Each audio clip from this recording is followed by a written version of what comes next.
I understand Steph Curry's great, but any fool who knows anything about basketball knows that Saturday night, the Oklahoma City flat out blew that game. If Blake Griffin comes back and dominates down low, the L.A. Clippers got a chance of winning the world championship. Last question. Are you still on the Knick bandwagon? No, I broke another ankle. No, but I'm on that bandwagon. I was, but let me just tell you this. For one game? No. I've watched, not that, Shaq. They play the same way they did the last 3 or 4 years. They threw Scott Brooks under the bus. So I watched the Super Bowl game, the night before the Super Bowl. I'm talking about the Clippers. The Clippers, I think the Clippers, see, I can't judge. They got the best leader in Chris Paul. They won't be making those mistakes that the Thunder make. Chris Paul going to get them into something every time. You can miss a game-winning shot when it's an executed shot. And I will do this about the Clippers. Ernie, I don't believe they have. When they miss shots in the playoffs, they were like, wow, they missed the shot. It wasn't like, what are you doing? Yeah. What type of shot is that? Go ahead. I have the key to make Oklahoma City a championship team. Okay. Trust. You know, those guys think they can do it by themselves, and it's obviously they can't. They have to trust their teammates more. If you go back in every finals history, of course the 1-2 punches are going to do their job, but it's the others that have been the heroes. In the series where y'all beat us, Keem averaged 34, I averaged 27, but you as an other became a hero, Big Shot Bob.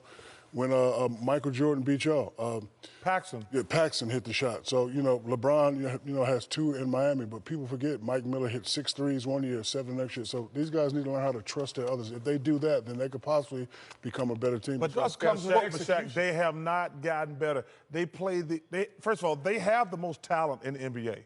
They got guys on the bench who would start on other teams, but the 2 leaders on that team, they had a guy, Jeremy Lamb, who never played, is playing major minutes in Charlotte. They got a guy, Ibaka, who's one of the better players in them. They got a guy named Ibaka can play, yeah. Cantor can play. Steven Adams can play. Yeah, those guys can play. They got to use them, though. But what happened, though, the 2 stars make all the mistakes. All the mistakes. They make all the mistakes. Make all the mistakes. And they're talking about being more, as Durant said last night, got to be more disciplined. They're playing too loose.